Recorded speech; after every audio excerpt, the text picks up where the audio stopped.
नमस्कार, स्वागत है आप सभी का आज के खास कार्यक्रम खास मुलाकात में। आज हमारे साथ स्टूडियो में मौजूद हैं डॉक्टर सुब्बाराम सुथार जी। आप बीएमएचएस हैं और वर्तमान में आप मंगलम हॉस्पिटल वडोदरा में अपनी सेवाएँ दे रहे हैं। नमस्कार, स्वागत है आपका हमारे स्टूडियो में। बहुत-बहुत नमस्कार नरेश जी, आपको भी। नमस्कार। सर, हम आपके शुरुआती जीवन के बारे में जानना चाहेंगे। मैं एक साधारण जो कारपेंटर फैमिली में ही जन्मा। जी, एक संयुक्त परिवार में रहा, जिसमें मुझे बड़ी बहन से लेके बड़ी बुआ सबका प्यार भी मिला। 3 चाचा हैं मेरे जी, और मेरे पिताजी सबसे बड़े थे initially as a elder member of the family. जी, उनसे हमने स्ट्रगलिंग सीखी। उसके बाद लगा कि हमें कारपेंटर फील्ड में अगर आगे जाना हो तो काफ़ी मेहनत भी है बिल्कुल, और बड़ा इन्वेस्टमेंट भी चाहिए, और उसके अलावा एक जो पारंपरिक था तो उससे हट के उस सब से थोड़ा मोह हट गया। तो हमें लगा कि हमें एक अलग फील्ड में जाना चाहिए, जी, और उसमें कहीं से प्रेरणा मिली। गाँव में बहुत हेल्थ केयर सिस्टम नहीं था, तो कैसे एक डॉक्टर मोटरसाइकिल लेके गाँव में पहुँचता, फिर घर-घर जाके ट्रीटमेंट करता, तो वो सारी चीज़ें बहुत मोटिवेशनल लगती थी। जी, जी, उन सबको देख के ऐसा लगा कि हमें हेल्थ केयर फील्ड में जाना है। बहुत बढ़िया बात। तो परिवार ने भी उसमें साथ दिया और अल्टीमेटली उसको हमने अपने फील्ड के रूप में जी, सिलेक्ट किया। बहुत बढ़िया। सर, आपकी शिक्षा के बारे में बताएँगे? मैंने 12th बायोलॉजी के साथ करके उसके बाद बीएचएमएस किया जी, राजस्थान विद्यापीठ उदयपुर से। अच्छा, उसके बाद एज़ यूजुअल फादर कारपेंटर थे, बहुत सारे डॉक्टर्स की पहचान थी, तो ही जी, सेड कि भई आप बड़ौदा जाके एटलीस्ट इंटर्नशिप वहीं से करो, मेरी इच्छा है। मेरे अच्छा, बहुत सारे डॉक्टर क्लाइंट्स, मेरे मामा जी के डॉक्टर क्लाइंट्स थे, उनसे उनके आगे आप सीख के आओ। तो जी, फिर हम बैक टू राजस्थान आएँगे तो थोड़ा क्वालिटी ऑफ हेल्थ केयर आप वहाँ सीख के आओगे बेटर तो रहता अच्छा है। है। तो जी, इनिशियल पर्पज़ हमारा बड़ौदा आने का जी, सीखने का ही था। जी। इंटर्नशिप के लिए मैं यहाँ आया था 2010 में। 2010 में। तो जैसे आपने बीएमएचएस कंप्लीट किया, उसके बाद से अभी तक आपने कहाँ-कहाँ सेवाएँ दी, उसके बारे में थोड़ा बताएँ? अ, इनिशियली मैंने मेरी internship doctor Gopal Shah sir के साथ शुरू की थी। वो बड़ौदा के नामचीन फिजिशियन हैं, अच्छा, बहुत ही सीनियर। और उन्होंने फिर मुझे इनिशियली नरहरी हॉस्पिटल में जॉब अपॉर्च्युनिटीज़ दी।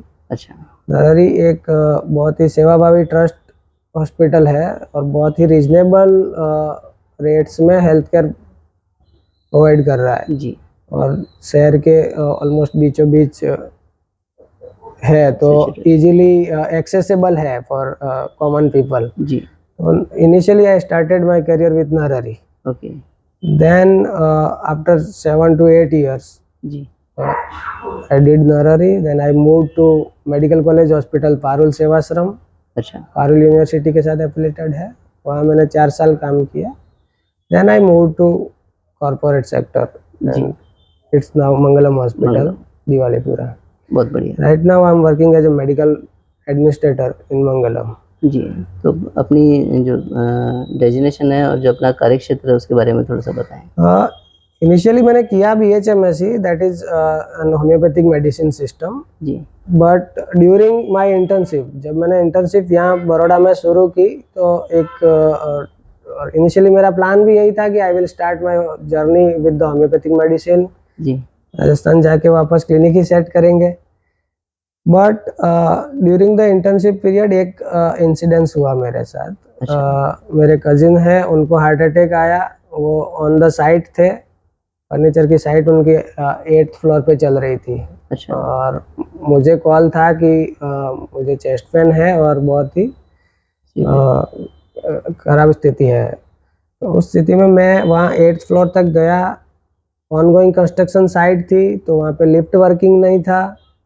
उसके बाद हमने इमरजेंसी सर्विसेज से कांटेक्ट किया, इमरजेंसी सर्विसेज आई, उनको हॉस्पिटल लेके गए। Mid of the way he collapsed, और हमको उम्मीद नहीं थी कि ये बच पाएँगे।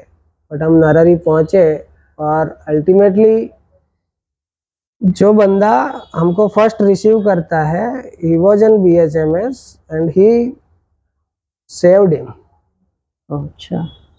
Then I change my mindset कि ये बेसिक बीमारियों के लिए बहुत सारे लोग अवेलेबल है, जी, बट हमको कुछ कुछ अलग इमरजेंसी करना में चाहिए और कि कुछ। जहाँ हम लाइफ सेवर बने। जी, ये जो अगर बंदा नहीं होता तो आज मेरा कजिन मेरे साथ नहीं शायद होता। नहीं होता। तो वो अटैक से सर्वाइव हुआ, उसके बाद हमने मन बनाया कि नहीं, हमको इंटर्नशिप पूरा होने के बाद इसी हॉस्पिटल में जॉब करनी है जहाँ ये ओह, अच्छा, अच्छा, बचे अच्छा। हैं। उसके बाद वहाँ सीखना है, क्योंकि वो केयर हमको बहुत इम्प्रेसिव लगी कि उन्होंने इमरजेंसी जो रिस्पॉन्स था उनका, दैट वाज जी, very well designed. Basic amenities होते हुए भी, जी, जी। हॉस्पिटल बहुत पुराना होते हुए भी, उनका जो इमरजेंसी सर्विस का सिस्टम जो डिज़ाइन था सर्विसेज़ हैं दैट वो। Was very accessible. जी, जी। तो बेसिकली उनकी जो जान बच हॉस्पिटल्स गई। में जो होना चाहिए एक्चुअल एग्जैक्ट, वो काम आपने देखा उस समय। हाँ, उस समय देखा तो बहुत उस चीज़ से मैं इंस्पायर भी हुआ कि मुझे जी, करना तो इमरजेंसी मेडिसिन और क्रिटिकल केयर में ही है, तब जाके जहाँ आपने डाइवर्जन किया। या फिर मैंने पूरा अपने आप को डाइवर्ट किया, उसके लिए ट्रेनिंग्स के सेशन जॉइन किए जी, और बहुत सारे सेमिनार्स अटेंड किए, बहुत सारे डॉक्टर्स के पर्सनल क्लिनिक्स पे जाके अलग-अलग जो फील्ड है कार्डियोलॉजी को अलग से मैंने सीखा। फिर किसी रेस्पिरेटरी फिजिशियन के पास बैठे, क्रिटिकल केयर स्पेशलिस्ट के साथ बैठे। फिर धीरे-धीरे जॉब में भी मुझे वन बाय वन ये फील्ड मिलते गए, इमरजेंसी में बैठना असिस्टेंट के बिल्कुल, रूप बिल्कुल। में चालू किया मैंने। क्योंकि जब एक बार हाँ, अपन ने सोच लिया वो तो फिर सारे रास्ते खुलते सारे जाते हैं रास्ते आगे। खुल जी, गए। बहुत बढ़िया बात है। तो ऐसा कोई वाक़या जो आपको कहीं न कहीं लाइफ़ में झंझोड़ देता है, जैसे अभी आपने बताया इस तरह का कुछ आपकी सेवाओं में भी रहा? हाँ, ड्यूरिंग दिस कोविड मुझे बहुत सारे ऐसे इंसिडेंट्स हैं, not a single incidents. Okay, Covid ऐसा था कि मतलब हम अप्रोच करें उससे पहले तो अप्रोच ख़त्म हो जाती थी, ऐसी स्थिति थी। तो उसमें एक लड़का था, मैं उस समय पारुल सेवाश्रम में आईसीयू एडमिनिस्ट्रेटर था। जी, उसमें मेरा काम था कि जितना जल्दी हो सके पेशेंट को बेड प्रोवाइड करना है, और बेड प्रोवाइड होने के बाद एटलीस्ट उसकी इनिशियल केयर जितना जल्दी हो सके हम चालू करें। तो एक दिन वो मंडे या ट्यूसडे का ही दिन था मोस्टली, मुझे याद है, जब तक इनिशियल वीकडेज में ही जी, एक 23 ईयर का लड़का हमारी इमरजेंसी में आता है। मुझे इमरजेंसी से कॉल रहता है कि अर्जेंट एक बेड चाहिए। ये लड़का है और बहुत ही सीवियरली इन्वॉल्व लंग्स हैं उसके। तो हमने कहा कि हमारे पास जो एग्जिस्टिंग बेड है उस पे प्रीवियस डेड बॉडी अभी तक हटी नहीं है, ऐसी स्थिति में है हम। तो डेड बॉडी को हमने समहाउ मूव करके बेड क्लीन करके with in 5-10 minutes bed ready किया और पेशेंट को हमने ऊपर आईसीयू में शिफ्ट किया। उसके बाद इमरजेंसी सर्विसेज जो भी अवेलेबल थी, जितना कोविड में और जितने डॉक्टर्स सीनियर जितने हॉस्पिटल में अवेलेबल थे, हमने सबको अरेंज किया उसमें। जी, उसके बाद वो लड़के को इनिशियल इम्प्रूवमेंट भी हुआ, बट कोविड का उसका जो हमने सीटी स्कैन जब किया तो पता चला कि 95% ऑफ द लंग्स डैमेज हो चुके थे उस टाइम पे। फिर हम उसमें क्या होता है लड़के के साथ, फिर मेडिकल अप्रोचेस बहुत नहीं दिखती है तो कुछ पर्सनल टॉक्स करनी रहती है, उनसे पूछना रहता है। ये एक ह्यूमैनिटी ग्राउंड्स पे मतलब हर मेडिकल जी, इंस्टीट्यूट करता है, पूछता है। तो एज ए एडमिनिस्ट्रेटर मुझे उससे ये अप्रोच करनी थी कि आपके क्योंकि कोविड में रिलेटिव्स तो अलाउड ही नहीं थे आसपास, तो उनसे एटलीस्ट कांटेक्ट कैसे करेंगे, क्या है क्यों नहीं, क्योंकि हमने 10 मिनट में तो पेशेंट अंदर ले लिया था, डॉक्यूमेंटेशन हुआ नहीं था। तो उससे बेसिक बातें करनी थी कि भाई आपके परिवार में कौन है, क्या है। तो ही सेड जस्ट कि आप खाली ऑक्सीजन लगा के रखिए, मुझे वेंटिलेटर पे शिफ्ट अभी मत कीजिए, मैं बोल नहीं पाऊँगा, और मुझे 2-3 चीज़ें आपको बतानी है। अच्छा, कि मेरा 14 महीने पहले मैरिज हुआ है, 3 महीने की बच्ची है और मेरी वाइफ है, वो बच्ची को लेके हॉस्पिटल के गेट के बाहर खड़ी है। इतना बोल के पेशेंट कोलैप्स हो गया है मेरे सामने। तो वो बहुत ही मतलब झकझोर करने वाला था कि ऐसा दृश्य था कि उनकी एक तरफ आईसीयू में हम उस पेशेंट का रिससिटेशन कर रहे हैं दूसरी तरफ मन पूरी तरह वहाँ था कि इनकी वाइफ बाहर खड़ी है, जिससे हम पहले पेशेंट को एडमिट करने से पहले मिले ही नहीं है, उसको क्या जवाब देंगे, उसको कैसे समझाएंगे कि भाई जी। ये इंसिडेंट हमारे साथ हुआ है, हमने सीटी स्कैन किया है और सीटी स्कैन में ये स्थिति है।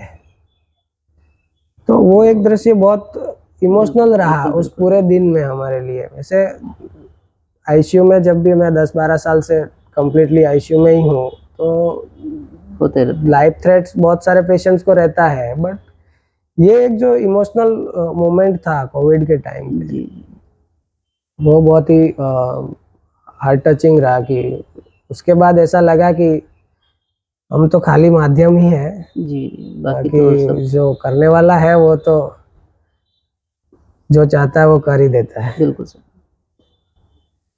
खैर सर, आपके पास में इस तरह की काफ़ी इंसिडेंट्स होंगे, बट अभी बात करते हैं, थोड़ा-सा समय सीमा आपके पास यस कम यस है, यस यार, काफ़ी तो लंबा हम ले लिया है मैंने। हाँ, हम ये चाहेंगे कि थोड़ा-सा आप अपने परिवार के बारे में बताएँ एक बार। परिवार में मैं पहले भी मैंने बताया इनिशियली कि मैं एक संयुक्त परिवार से हूँ। जी, मेरे फादर और वो 4 भाई हैं, तो इनिशियली 2015 तक हम सब एक ही किचन में बना हुआ खाते थे। बिल्कुल, बिल्कुल, डिफरेंट है कि वर्क पर्पज़ से मेरे कहीं न कहीं। 2 चाचा मुंबई में सेटल है, एक जोधपुर सेटल है और पिताजी गाँव में ही रहते हैं। पहले वो इनिशियली बड़ौदा में थे, यहाँ पे वो कारपेंटर वर्क करते थे, मेरे मामा जी कॉन्ट्रैक्टर थे तो उनके अंडर में ही थे। जी, उसके बाद हमारे पर्सनल फैमिली में आए तो मैं और मेरे बड़े भाई साहब हैं और मेरी एक बड़ी बहन है। माताजी पिताजी दोनों गांव में रहते हैं, ठीक है, उनकी सेवा में हमारी भाभी जी और हमारी भतीजियाँ वगैरह वो करती हैं। मैं, मेरा भाई, बच्चे और मेरे भाई साहब, हम यहाँ बड़ौदा में रहते हैं। बहुत बढ़िया बात है। तो आपकी शादी कहाँ हुई और बच्चों के बारे में थोड़ा-सा बताएँ? मेरी शादी वहीं गांव में ही हुई है। बहुत इनिशियली जब मैं पास आउट हुआ तो इमीडिएट मैरिज हो ही गई थी। अच्छा, और मेरा करियर की बात अरे वाइफ की बात करें तो वो एक 8th पास है, वहीं नागौर राजस्थान से ही है। अच्छा, और मेरे 2 बच्चियां हैं। अ, बड़ी बच्ची है वो अभी 9th में है और छोटी अभी फर्स्ट में अपीयर होगी। बहुत बढ़िया। हम्म। सर, समाज सेवा में आपका रुझान कैसे हुआ और आपके प्रेरणा स्रोत कौन हैं उसके बारे में? समाज सेवा में इनिशियली जब मैं बड़ौदा आया तो यहाँ पे मतलब ऐसा था कि जो अपना ये सुतार समाज है राजस्थानी, जितने 36 कौम के हैं, तो उन जी, लोगों के बीच में धीरे धीरे मेरा थोड़ा लगाव जुड़ गए, और बनता गया। जुड़ाव हुआ। इनिशियली बहुत सारे समाज सेवी है वो भी मुझे अप्रोच करते कि भाई कहीं मेडिकली जिसको जिसको जैसे काम पड़ा, अब जैसे सत्यनारायण जी है जी, तो वो शुरुआत से हमारे साथ इसमें जुड़े हुए हैं जी, कि non medical person for the medical purpose, वो हमेशा इस चीज़ में आगे रहते हैं। जी, तो ऐसे में हम लोग कहीं सोशली जहाँ भी हुआ ब्लड कैंप डोनेशन वगैरह, कैंप कर जी, दिए, फिर हेल्थ चेकअप कैंप रखा, फिर जहाँ भी हमारा सामाजिक अवेयरनेस मीटिंग वगैरह वगैरह में बैठते हैं तो वहाँ एटलीस्ट हम थोड़ी थोड़ी अवेयरनेस करते रहते हैं। और दूसरा कि हमारे जो सोशल मीडिया ग्रुप्स है, व्हाट्सएप ग्रुप्स है, सारे ग्रुप्स से मैं पर्सनली जुड़ा हुआ हूँ। अच्छा, तो किसी को भी कहीं जैसे ब्लड की ज़रूरत हुई, किसी को लगा कि भाई ये हॉस्पिटल की या ये प्रॉब्लम है तो इसको कौन से हेल्थ केयर में हमको जाना चाहिए, कहाँ कंसल्ट करना तो चाहिए, मतलब मेडिकल से रिलेटेड सारे आप सारे, हाँ। बहुत बढ़िया बात है। बड़ौदा में मतलब जितने ऑलमोस्ट नॉट ओनली सुतार समाज, 36 कौम का प्यार मुझे मिला भी है और उनको गाइड करने का सौभाग्य भी मुझे मिला है। और मैं हैप्पीली वो चीज़ मिड ऑफ द नाइट भी कोई मुझे कॉल करता है तो मुझे खुशी होती है कि मैं जाऊं और उसकी हेल्प करूं या गाइड करूं। जी, बहुत बढ़िया बात है। सर, समाज बंधुओं के नाम आप क्या संदेश देना चाहेंगे? समाज के लिए मेरा यही संदेश है कि एक तो हमारा जो हेल्थ केयर के प्रति जुड़ाव है उसको और प्रगाढ़ करना चाहिए। हेल्थ के रिलेटेड हमें डिस्कशन को और ज़्यादा बढ़ाना चाहिए। युवाओं में हेल्थ अवेयरनेस के लिए जितने प्रोग्राम्स हैं वो हमको सोशल लेवल पे और ज़्यादा ऑर्गेनाइज़ करना करने चाहिए। चाहिए। और युवाओं को अब एक सैचुरेशन आ गया है कि हमको हेल्थ केयर में भी और ज़्यादा फ़ोकस करना मैन है। पावर बिल्कुल, चाहिए। एटलीस्ट हमारे समाज की इसमें उपस्थिति पहले बहुत ही कम थी, अभी काफ़ी है, बट और बढ़ाने और की बढ़ाने ज़रूरत है बिल्कुल, कि ज़्यादा से ज़्यादा हमारे लोग हेल्थ केयर से जुड़े, तो एटलीस्ट सोशली हमारे लोगों को जल्दी इस सेवा का लाभ मिले। जी, बहुत बढ़िया। सर एक मैसेज और दें आप अभी हेल्थ किस तरह से अपना मेंटेन रखें लोग बाग स्वास्थ्य को क्योंकि बहुत ज़रूरी है शरीर।